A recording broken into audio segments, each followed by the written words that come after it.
Mga anak. Si mama naka-8 na pala. Ilan lakad-lakad ang nilagyan sa hospital. Pag ano, expert ka daw eh. 8. Daw, ano lang. Tapos ako ihipon lang sa hindi pa nakatugtog ang paa. Tikas TV. Lusot mo siya.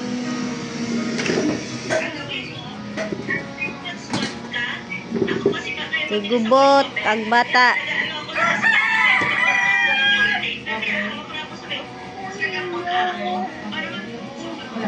Alright, so today is the day na si Mama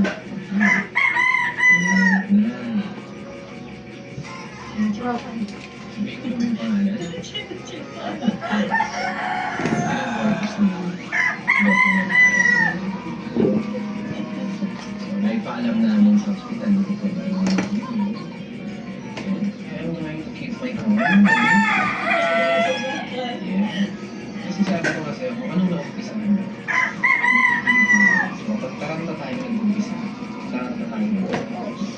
So, kalma tayo nag-umpisa, kalma tayo. Right? We're safe, we're okay. Because God is with us all the time.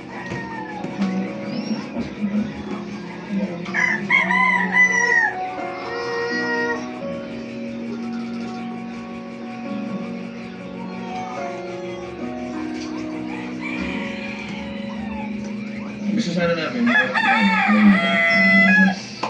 ano pa rin kasi syempre yung piso na yun. Nandito na kami sa base na parang pag naman si baby parang ano dahil doctor namin, doctor ni Lenny J. doon close na namin. So napaka-pahit na doon. Yeah, actually, pwede yung chim-chim mo na dito. Diba? Kailangan pa ako Kailangan. Binipasa na ang pizza eh.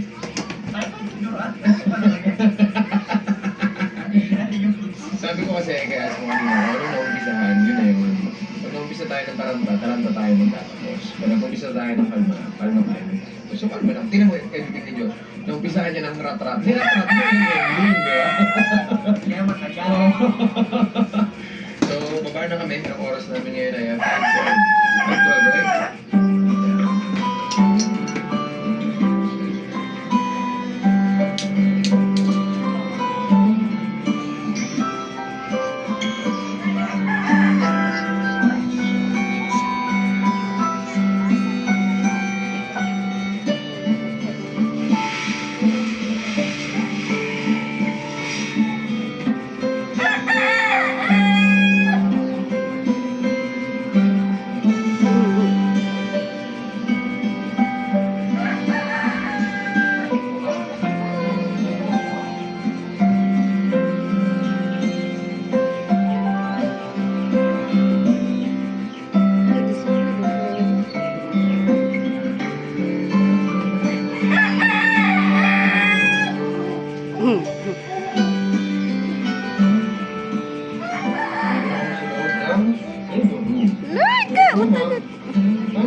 Matut!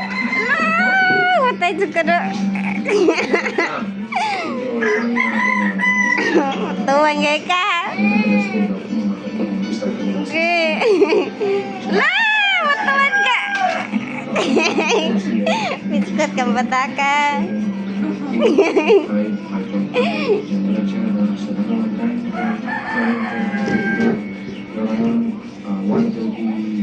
PM na. Nasa almost 9 cm na. So ngayon, dahil yung sa anesthesia kasi nag-epidural siya. Now.